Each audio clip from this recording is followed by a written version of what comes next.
దేశంలోనే అతిపెద్ద integrated steel ప్లాంటుకు ఏపీ సీఎం చంద్రబాబు శంకుస్థాపన చెయ్యనున్నారు. శంకుస్థాపన సందర్భంగా అనకాపల్లి జిల్లా బంగారయ్యపేట జేవీ నక్కపల్లిలో నిర్వహించే కార్యక్రమాన్ని విజయవంతం చేసేలా విశాఖ 35వ వార్డులో టీడీపీ శ్రేణులు సమావేశమయ్యారు. విశాఖ దక్షిణ నియోజకవర్గం incharge NTR trust chairman Seethamraju Sudhakar ఆదేశాల మేరకు 35వ వార్డు అధ్యక్షులు, స్వచ్ఛంద్ర corporation state director Buccha Ramureddy ఆధ్వర్యంలో సమావేశం జరిగింది. సభను టీడీపీ శ్రేణులు విజయవంతం చెయ్యాలని ఈ సందర్భంగా రామురెడ్డి పిలుపునిచ్చారు.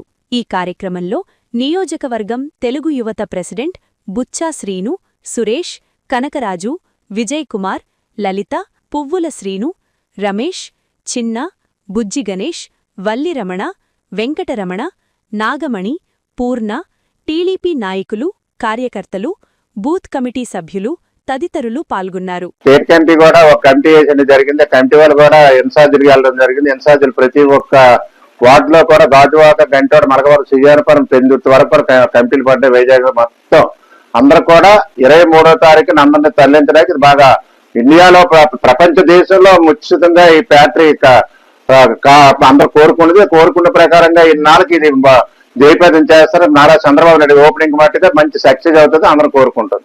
ఈ మీటింగ్ లో బట్టుగా ప్రతి ఒక్కరు మాకుండేది 18 బూతులు, 36 మంది బూత్ ప్రెసిడెంట్లు, ఇన్ఛార్జీలు, తర్వాత ఏరియా ఇన్ఛార్జీలు, క్రప్స్ ఇన్ఛార్జీలు, మాజీ కార్పొరేటర్, తర్వాత మన యువత మైనార్టీ జిల్లా మీరు అందరూ కూడా ఇందులో భాగస్వాములు అయి ముందుకెళ్లాలని కూటమి విజయాన్ని ఎవరు ఆపే ప్రొజిషన్ లేదు. ఏదే పార్టీ ఉండదు, ఏదే జెండా ఉండదు. నారా చంద్రబాబు నాయుడు గారు బతుకున్నవారు ఈ రాష్ట్రంలో ఇంకొకరు వచ్చే పరిస్థితి ఉండదని మేము ఉమ్మడి కుటుంబ పార్టీ పరంగా పనిచేసి ముందుకు వెళ్తున్నారు. కాబట్టి అన్ని విధాలుగా సహాయ సహకారాలు ప్రజలకు, ఆంధ్రప్రదేశ్ ప్రజలకు అందిస్తారని మనస్ఫూర్తిగా కోరుకుంటున్నారు. కేంద్ర ప్రభుత్వంలో 29 రాష్ట్రాల్లో ఆంధ్రప్రదేశ్ అయితే ఒక ముద్దు పెట్టాం. ఎందుకంటే కేంద్రానికి ఇప్పుడు ప్రధానమంత్రి గారు నారా చంద్రబాబు నాయుడు గారు ఏ ఫైల్ పెట్టినా ఇమీడియట్లీ శాంక్షన్ చేసి ఫ్యాక్టరీలు విడుదల చేసే పొజిషన్ ఇప్పుడు కేంద్రంలో ఉంది ఆంధ్రప్రదేశ్.